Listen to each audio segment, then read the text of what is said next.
straightens people out. That means we get to tell people now that electricity is hard. Yeah. Okay, so that was one controller. That was the density controller. Now let's look at the second one on there, which is the, I was hoping somebody'd say it, differential. Differential pressure controller.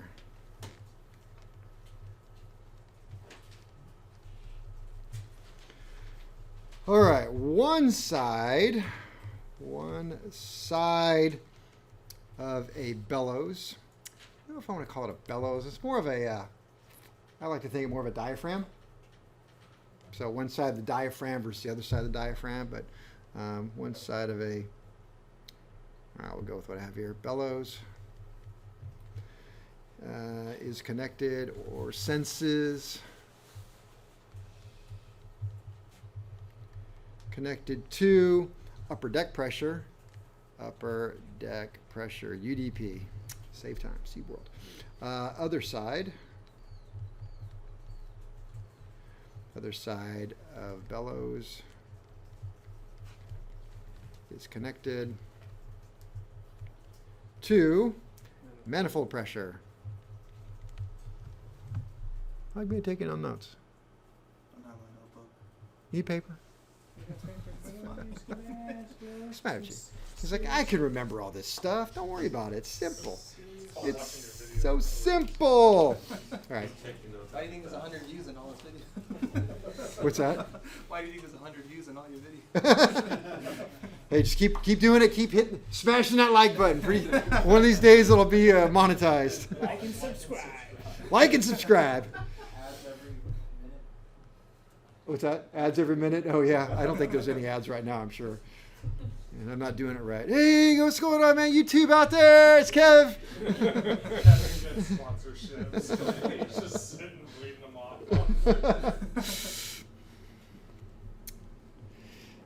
This section is brought to you by by Mouse Mouth. Thank you. Yes. The Rochelle 100. The oils of. All right. Spring pressure. What were we talking about? Spring pressure holds valve normally closed.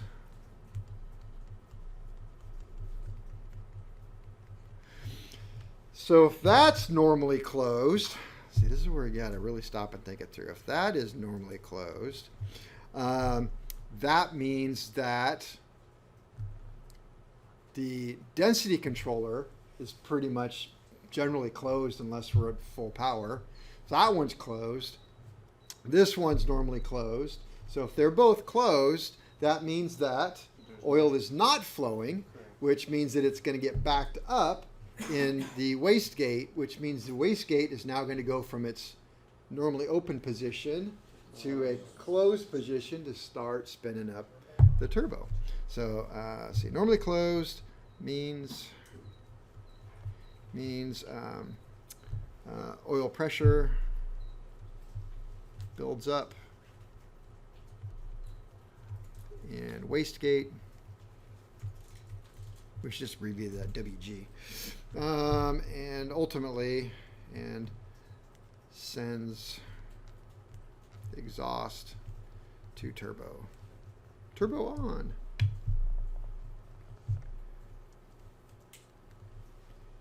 If the difference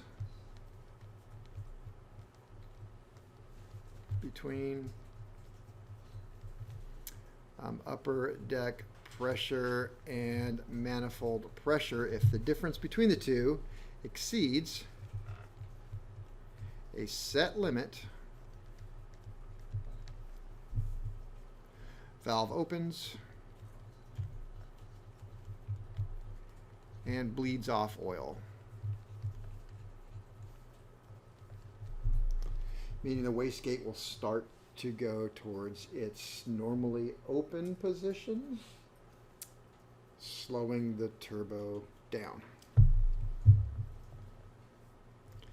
Opens and bleeds off oil. This, let me see, opening, wastegate, That'd be off. Off. And that set value is between 2 to 4 inches. 2 to 4 inches of mercury.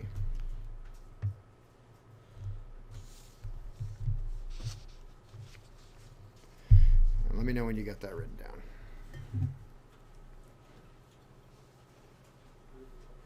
down. He's already done. You're good. All right, I don't want to write like the next page and a half. I'm just going to be honest with you. It's too much to write. If you really want me to write it. If you want it written down, go to YouTube, listen to it, write down everything I say. Yeah, sounds good. But this is the operation. So I'm just going to do operation. Operation, go to YouTube. Operation. All right, we're going to look at this as we talk about the operation. And you should know the answers to all this already, because we already covered it. So at part throttle, the density controller is closed, asking for more turbo. Very good. All right. The differential controller senses the difference between upper deck and manifold. All right. Let me see. That just doesn't make sense. And as the pressure builds up across the manifold pressure and upper deck, the differential pressure the controller will open or close. Open, releasing oil, which causes the wastegate to start to open. It's okay. It's tough. Open, which causes the turbo to slow down. Okay. The purpose of the differential pressure controller is to prevent run on. Okay, bootstrapping is the word here. Let me see. Help boot. I think I. Oh, we get to boot. I'll write down bootstrapping notes for you. Prevent bootstrapping. As throttle is opened, the pressure drop is reduced between the two. Open it up. Pressure drop between manifold and upper deck starts to equalize, which means the differential pressure controller will close, asking for more turbo. All right. And at some point, it's going to open up to where it's full throttle. Mostly full throttle, very close to full throttle. And the differential pressure controller will be in a permanent state of near equalization, closing, asking for more turbo. But at this point, which controller takes over? Density controller will take over until such point where it says, no, we're not going beyond this set limit, whatever it is for that airframe. In this case, we used 40 inches as an example. So if we start to exceed 40 inches, then which controller? Density controller does what? Opens or closes? Opens, bleeding off oil, causing the turbo to go towards off. Okay. Let's see. Very good. Some problems with the system. Number one is throttle sensitivity. Turbo systems respond slowly. They call it turbo lag. In fact, I want to say cars now, they have turbos with electric motors, right? I think somebody mentioned that. Sounds like a Subaru thing to me. I don't know, always try to minimize the distance between the turbo and the intake manifolds. Yeah. So, all right, turbo systems respond slowly. We have quite a distance on ours usually. Their engines are here and they're usually down low. So pilot opens the throttle, which establishes a new differential pressure. So you're flying along. Maybe we're going to climb. Pilot says, I'm going to open this throttle up a little bit. Well, that established a new differential pressure between the two.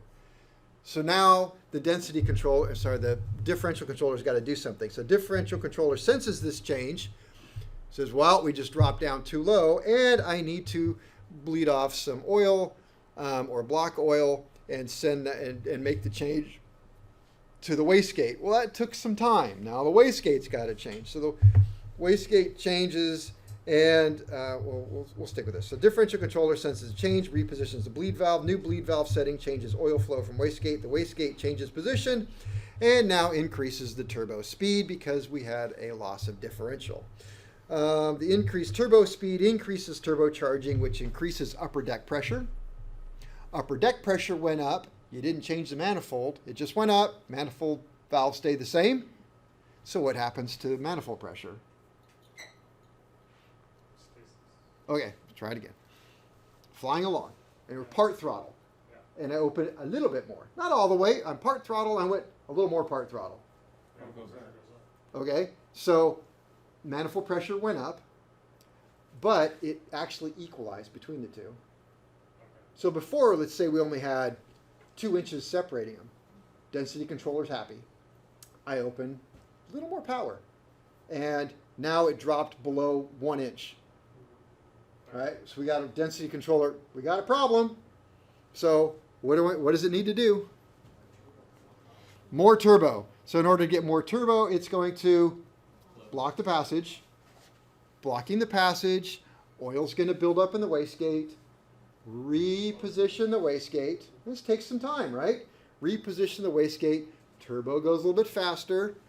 Upper deck pressure increases a little bit. Because it increased, now it's going to cause an increase in manifold. I didn't touch anything. It's been like a minute since I touched it. So, follow? But it took a while for that to come back around. Now manifold pressure went up. Now that, or upper deck went up. Now it caused manifold pressure to go. Well, shoot. 30 seconds ago I had the manifold exactly where I wanted it. Now I don't. Because you have that sensitivity issue. So you're explaining The whole system. how it opens, Yes. closes. Okay. Yep. Okay. So yeah, so it increases. So you have that, which now you're going to have this new differential between the two. So the wastegate has to refigure that, and so it's just this constant loop of sensing and doing it. So, all right, but given that we do have a differential pressure controller, it minimizes it. If we didn't, then we'd have this bigger problem. Let's just think about if we only had a density controller. I would open the throttle, like I said before, and then that would increase manifold pressure, which is what I wanted, which increases the engine. Engine increases in horsepower, exhaust. So we have more exhaust. That causes it to go across the turbo, which now causes turbo to speed up, which causes upper deck to go up, which causes manifold pressure to go up, which means now I got to back the throttle back the other way. Back it the other way, then it's going to have a drop effect. And so that's that constant hunting for something you don't want. So the differential density controller, the differential pressure controller, being in that narrow range stops that from happening. Since the two pressures are really close to equal, you don't run into this problem as much. Depends on the time lag, which I don't really know how much it is. So that's the word bootstrapping. What they say about people who are good looking? That's a bootstrapping. Bootstrapping. Let's see. If the differential controller was not operating, any increase in throttle would cause an increase in turbo speed. Make sense? An increase in upper deck and manifold pressure. This would increase horsepower and RPM. This increases exhaust gas flow, which increases turbo speed. Turbo speed causes the manifold pressure to go up, which causes the engine to speed up. The engine speeds up, it causes turbo speed up. See where I'm going? It's just this constant runaway. So yeah. There's another, so that's bootstrapping. I don't know, what can I just put about it? Looking for a single word. Kind of a runaway issue. All right, I'll just go with that. And then we have two other terms I'm going to throw in here. Overboost.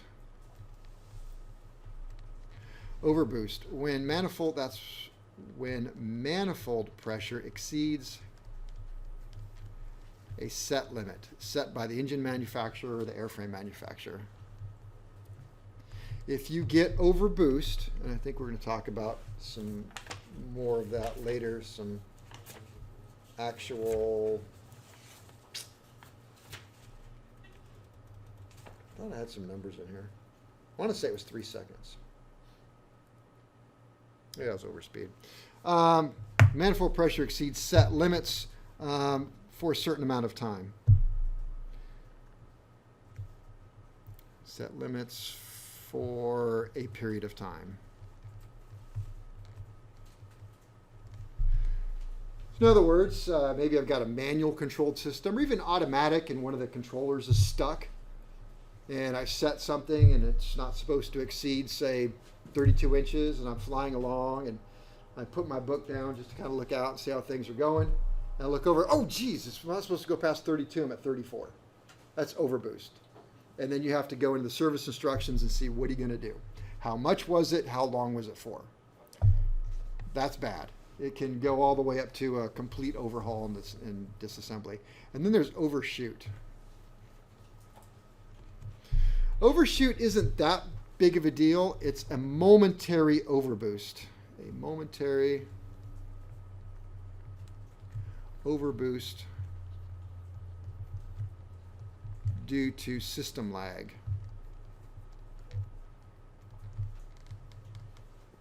It's somewhat normal, and if you're aggressive with your throttle, it's going to be more normal. Engines with constant speed propellers, they overshoot on the RPM on takeoff. You don't normally notice it with an analog gauge, but if you have digital gauges, you'll see it go. And if engines are cold, you can hear it real well. If you're standing there at the airport listening to somebody take off with a cold engine, you can hear it overspeed and then come the governor bring the prop back on. That's not good, but yeah, that's what happens. All right, next system, the variable pressure controller.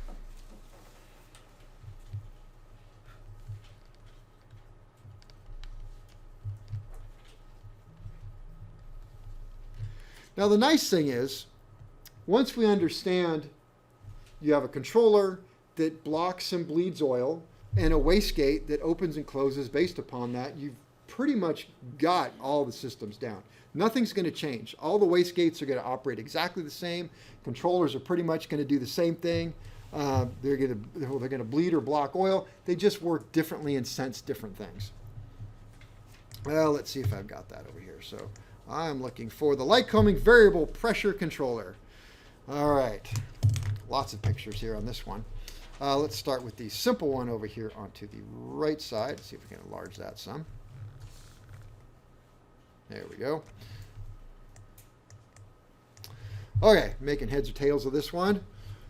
Cylinder, variable pressure controller, sonic venturi. Whenever we see a sonic venturi, that tells me that it is a pressurized cabin. The sonic venturi is the outlet to cabin pressurization. So it's very important to note that you do not spray fuel into the compressor on this type of system. What's that smell, baby? It smells fuely in here. All right, but everything else is kind of the same. So air comes in, goes to compressor. We've got upper deck pressure with a controller. We've got a throttle, manifold pressure, comes out. We've got a wastegate, works the same, oil in, block it, closes, turbo on, and the blockage is the variable controller. So now we have two controllers, even though I said one. We have the variable controller and the pressure relief valve. So the pressure relief valve, note, is not connected to anything. It's just that safety pop-off valve. So this is in the TIO 541. Oops, replaces the density and differential controller. So we got one. So now we're going to pack it all into one.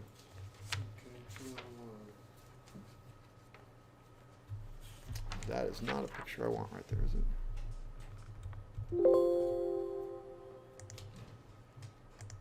There we go. Thank you. Do I? Hang on. Oh, that's okay. Let's take a look at it over here. That's why this picture's here. So notice that it's got a cam on it. See the cam? Yeah. Oops, I didn't remember that. There we go. It's got a cam. So we can look at it. Here's our oil lines.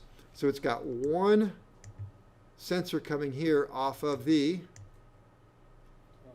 I don't like the way they drew that, but it's off the compressor. So this is what? Upper deck. This right here is manifold, so upper deck. So we're going to sense upper deck pressure to a bellows up here. So we have one thing we're sensing, which is upper deck plus a cam.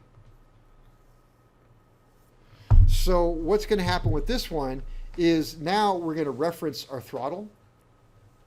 So the more we open the throttle, the more it's going to move this cam, which is going to change the spring in here, which is then going to affect what's happening up in here. So if we think about it, if it's only sensing upper deck pressure, this is C for right, what do you think, without reading that, which you already did, what do you think this is like up here? Is this like going to be like what it's sensing? Is it going to be like the differential, what it's sensing, or is it going to be like a density, what it's sensing? What's that? If it's only getting It's only sensing density. density. So if it's only sensing one, can't be a differential because differential takes two. Therefore, let's see, we're going to guess that it's, let's just guess, that it's a density controller sensing bellows up here, if you will. So no temperature. Yeah, we can go temperature. So density was temperature, pressure, before. We're going to see if that's true. And then we have to think about, well, now we've got this problem of differential. How is it going to keep track of differential? Well, if we have this connected to a throttle, then this kind of knows what the throttle's doing. So it would sort of know if it's closed, better back off a little bit on this. And if the throttle's wide open, go ahead and pour the coals on and then let the pressure controller take over. You see how that would work? Okay, so let's see if that's, so what do we got here? I lost my place. Yeah, I only have two lines on here. See, variable pressure controller, TI-0540, replaces density and differential controller, operates in the same way as a density controller does, uses a cam linked to the throttle to vary pressure on a spring within controller for optimum upper deck pressure at a given throttle. So that's pretty much what, now let's see what it says. Spring and vacuum keep controller servo valve on seat, allowing oil pressure to build up and close wastegate. Close wastegate means on. All right. When deck pressure increases, as a result, servo valve is raised, lowering oil pressure and regulating the wastegate. Operation is continuous and reoccurring. Let me see. All right, spring and vacuum keep it blocked up until the point where you reach what you want. Then it's going to open up, bleed off oil. But this doesn't really do a good job, I don't think, of explaining that that's what this is doing. I just wrote in my notes, uses a cam linked to throttle to vary pressure on a spring within the controller for optimum upper deck pressure at a given throttle. Well, that is a very short way of saying optimum upper deck pressure means that you're trying to keep the differential under control. So I didn't write a lot, but can you see how that's going to work there? So does that mean that the higher RPM, the more the cam spins, which The cam doesn't spin. No, the camera's just moving with the throttle. It kind of will move like this. okay. Like more That throttle, makes sense. less throttle. More throttle, less throttle. Or maybe this is more throttle and that's less throttle. Not totally sure. But okay, so what we're doing is instead of having the throttle as one thing and just telling the controller, you figure out what we're doing over here, right? Because the throttle's open here, closing, and then on the other one, the differential controller is over there doing its thing, and we're not going to talk to it. We don't like it. So we're the throttle. We're just going to open and close. If we close, then the pressure's going to build up, right? The difference. And so it's got to back off on the turbo. But if we open it, then the pressure's equalized, and that had better bring up the turbo. It's got to figure it out all on its own. Follow? Yeah. Okay, well, this time we're going to talk to it. So we're basically going to take a differential controller and we'll say, you know what, let's get rid of the differential.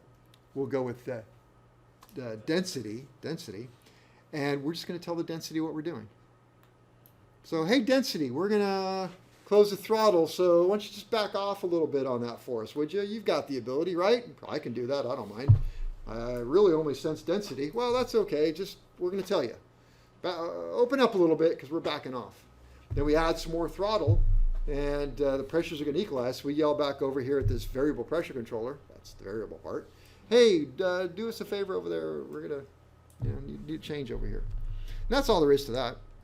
So would that essentially reduce the turbo lag time because it's not waiting for Yeah, I like the that. differential pressure change? That would make sense.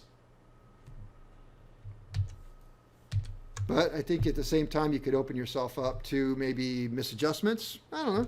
I like the no turbo lag thing. So, all right. So, variable pressure controller.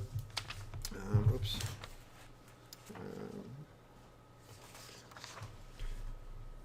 This one, as I'm looking at it, used on TIO 541s.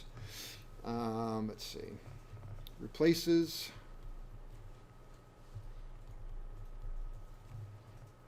density and differential controllers.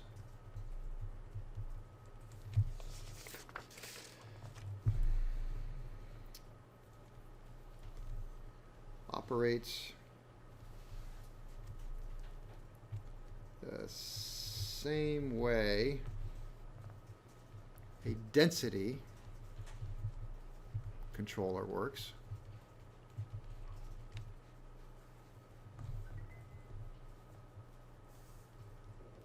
So we've got a built-in density controller in this thing, and uses a cam linked to the throttle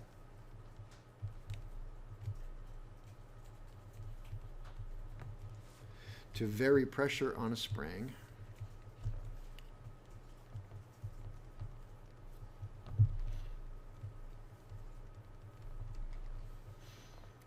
within the controller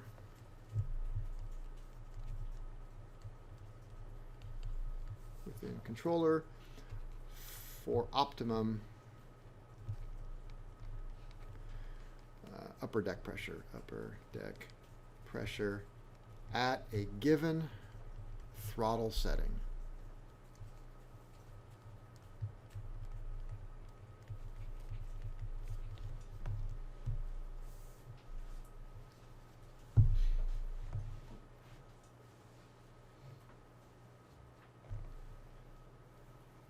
Follow that one? All right, and the last light homing system we're going to look at is the slope controller.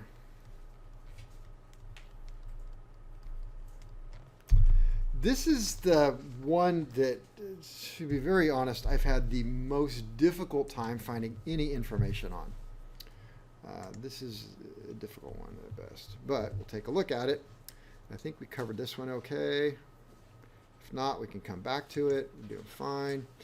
Slope control system schematic. Well, let's just take a look at what we've got going on here. Slope controller. Okay.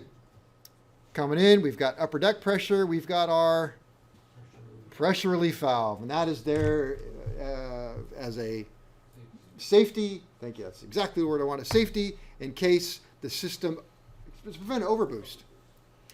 Probably will not prevent an overshoot because it is going to take enough pressure to pop it off. On an overshoot, it's very momentary, so it'll hang out there for a minute. All right, so slope controller, we have got 2 units sensing. What is it sensing? Differential. So it's got 2 sensing, so that makes it a differential controller.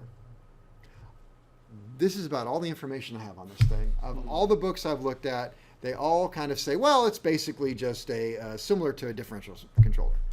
So It's just So it's a differential controller. I would assume that there's also some density happening as it takes it off of this side right here. But it doesn't say that.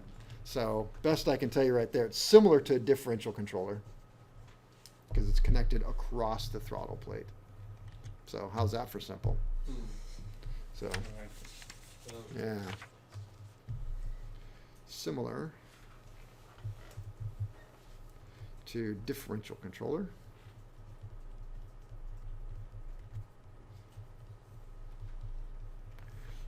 It is connected. It is connected across the throttle. Therefore, it senses manifold pressure and upper deck pressure.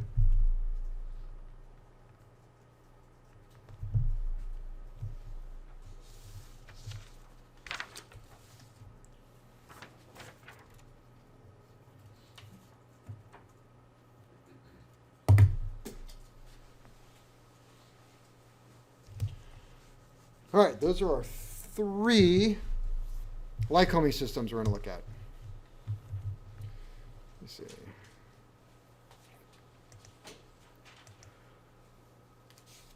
Yes, I did put this in here. Sometimes these get a little off. Let's see. We'll get to that because we have to cover absolute rate of change of pressure. We'll come to that tomorrow. All right, let's talk about Continental. So we'll do an overview, then we'll redo our overview tomorrow so we can hit it twice. Before we move on, I got a question. Yes. Let's say my engine is running at 30 psi oil pressure. And I Okay. decide that's too low, and I crank that up. Have I affected anything in the systems, or is it? Should work fine. Because when if you go too low, you could have a problem, I would think. But as long as you have enough oil pressure, then it doesn't matter. It's either bleeding it or not bleeding it. In fact, I would think the more oil pressure you have, the faster it's going to respond. And it does bring up a point about trying to operate an engine with cold oil. If it's not flowing very well, then your turbocharger is going to have more of a lag, and you got to be careful because if you want that wastegate to open up and it's not, and you're trying to go off, it's going to over boost. Good news here about Continental is I don't have like all these different systems. Well, I should take that back. I think I do. I want to say there's one extra one, but I think this is the one I'm going to cover. And this would be the typical system right here. It uses 3 controllers. So we can look down here. A is a pressure ratio controller. That should sound like something familiar to you. And so A is a pressure ratio controller. Let's dissect this a little bit. It's a little hard on this drawing just because it's not colored. But up here we have upper deck pressure. So upper deck pressure is going to come through all these. Upper deck pressure, upper deck pressure. And let's see, this is our oil down here. And this one has one other one that is ambient. So if we look at the manifold pressure, I don't see anything connected to any of them. So each one of them is going to sense upper deck pressure. And we're going to throw in some ambient in there. So we have a pressure ratio controller. It's the ratio between upper deck and ambient. All right. Number 2, the rate of change controller.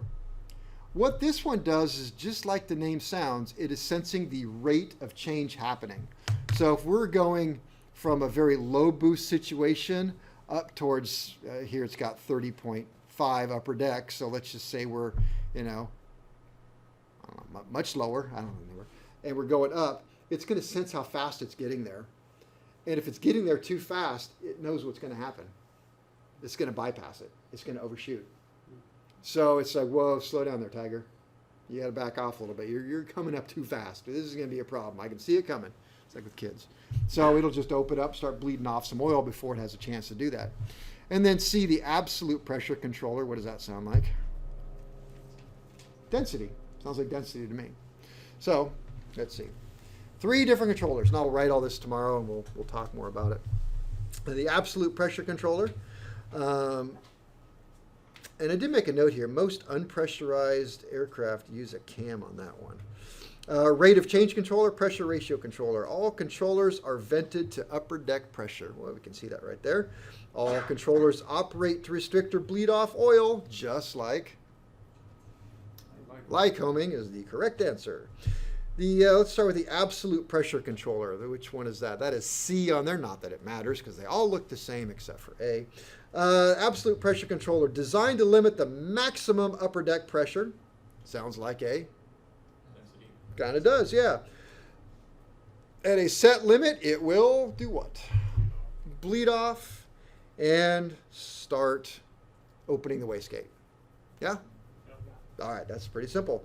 Rate of change controller senses the rate at which upper deck pressure increases. If the rate is too fast, the valve is going to open up and bleed off oil from the wastegate.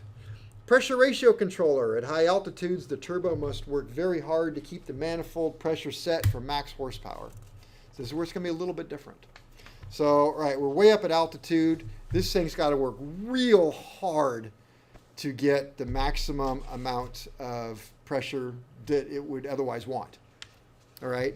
And so what this is doing is it's sensing the difference between ambient and what the manifold is. And when that pressure ratio gets too much, the separation's too much, it's like saying, hey, I know you're working real hard over there. Why don't you take a break, buddy? This is getting too hard. So it's sensing that. And that would keep us from overheating the air, running the turbo too hard, which would do that. Also, I think to some extent, maybe the pressure differential between the upper deck and the pipes and tubes and stuff associated with it can blow some of those off. Maybe, I don't know, made that up. So anyway, the ratio controller keeps that happening. So at some point, air will become too hot and cause detonation. The ratio controller keeps that from happening. It monitors the ratio between upper deck pressure and ambient. And it limits the upper deck to 2.2 times the ambient pressure. So we'll cover that again tomorrow. It's kind of quick, but that's all there is to it. And that'll be all 3 systems, which would look like that. So we can review that. What else we got? Oh yeah, intercoolers, mouse milk. Oh, and the PRT. Okay. There we go. Sounds like a good place to stop, doesn't it?